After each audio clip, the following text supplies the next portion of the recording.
Hello everybody, and welcome to your no-nonsense guide on playing the Janzen-Korchnoi Gambit against the Dutch defense. This is an often overlooked and underutilized weapon against the Dutch. However, it is actually extremely powerful, and for the price of one pawn, you are going to get extremely tricky and attacking positions, and if black does not fall into a trap, you will still have positional pressure for the rest of the game. This is not a one-trick pony opening, and let's get started. So first, after d4, and f5 here, we're going to take a look at the big juicy trap. So here we do not just play knight to f3, we're instead going to play g4 here and gambit a pawn.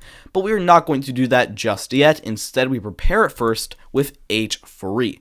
That way, if we play g4 and black captures, we can take back for the pawn and get the semi-open h-file. So black here will almost certainly play knight to f6, defending e4 and also g4, but it doesn't really defend g4 because we play it anyways. Pawn to g4, and let's say black wins the pawn, wins in quotations. They capture, we capture, and now they capture on g4.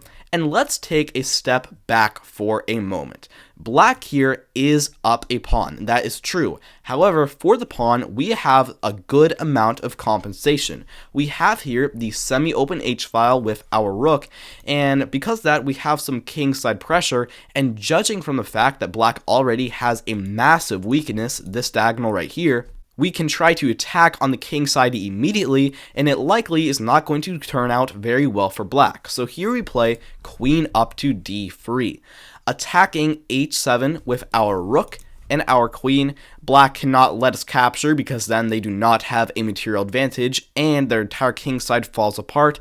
So instead, black here plays the extremely natural knight back to f6. This is the most common move by far. However, it completely loses to rook takes on h7. A beautiful tactic, and black is lost. They cannot recapture because then simply queen to g6 here, and this is checkmate.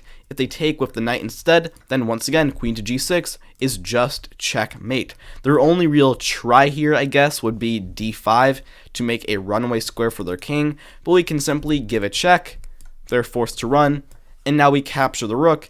And I mean, I don't really have much to say here. We are up rook, black's king is on d7. I mean, I don't really have much to say. You are completely winning here. So with that big and juicy trap out of the way, let's start looking at the other lines that black can also try here. Back here, after, or actually instead of knight to f6 here, they can also try g6, which is pretty much black's only way of surviving here. And now you have a few ways to play. You can still try rook takes on h7, but it doesn't really work as well because black can capture. We give this check, but they can block with the rook. And after we capture the knight here, this is entirely playable. You have a knight and one pawn for a rook. However, you immediately determine the fate of black's kingside, even though we already have so much pressure over there. So what I like to do instead is just kind of let black's kingside just kind of sulk and stay there, and instead play the move bishop to g5.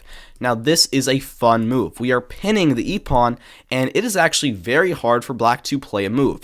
If they just try to develop, let's say bishop to g7, they're actually lost here once again because of now rook takes on h7.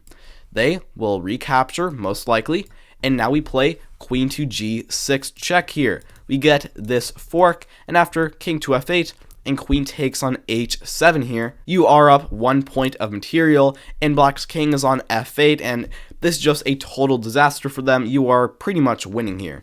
So because that bishop to g7 doesn't work, even though it is the most common move, instead their best try here is likely pawn up to d5, at which point this is how you want to play. You want to put your knight on c3 here, and you're going to long castle on the next move. So after knight c6 here, you can't long castle right away, because then knight takes on f2. So instead you play f3, knight drops back, and then you long castle, and you just have a great position here. You're potentially going to play pawn up to e4 and make a big strike in the center, and I think you have fantastic chances in this position.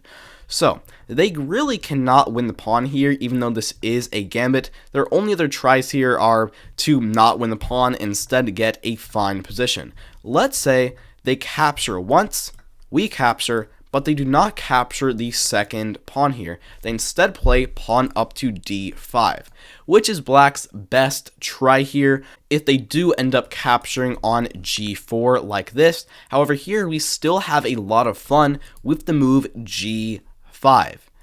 Attacking the knight, they are pretty much going to have to plop in the middle, knight to e4, and you have a couple ways of playing here. However, I'm going to actually recommend you go into an endgame. I know that sounds very surprising, especially for a gambit, but because of how positionally grounded this one is, and the fact that in this position you are not even down a pawn, you can safely go into an endgame with an advantage. Knight to c3 is the move you want to play here.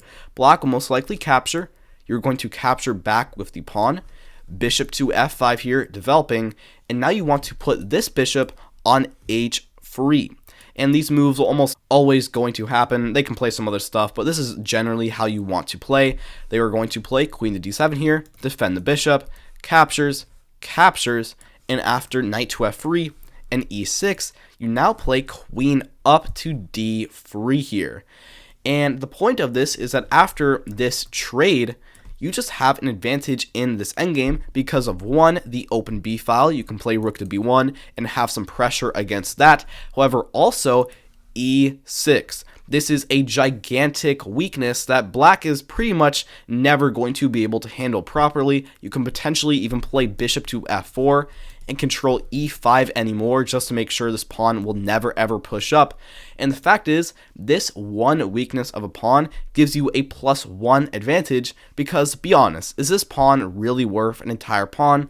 It's not really. And here your biggest strike in center would likely be pawn up to e4, and you're going to have fantastic chances in this endgame. So those are the other lines where they capture. However, now let's go into the main line here, which is d5 in this position.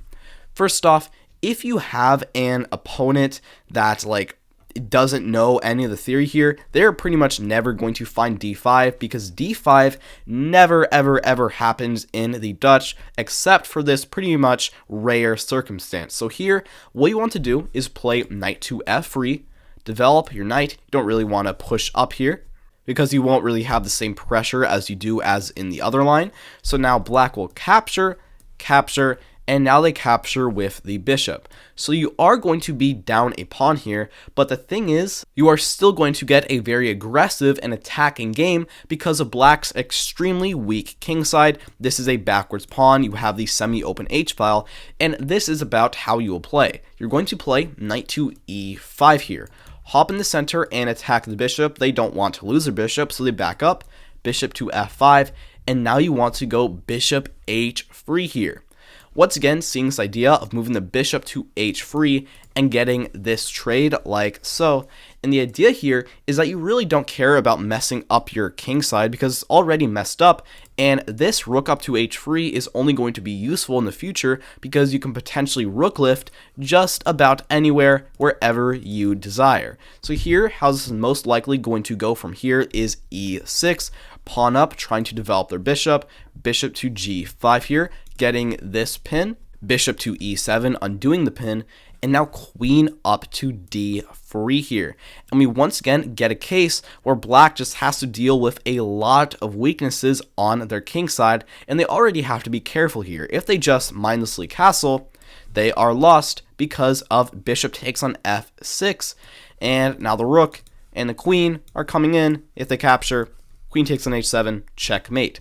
So they can't really castle here. Instead, what they should play is something like knight to c6.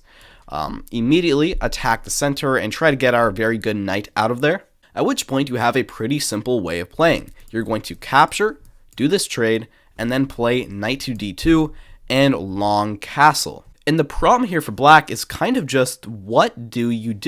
You can't castle long side because of this open file here. You can't castle king side because you have a ton of pressure and it's going to be an immediate blunder.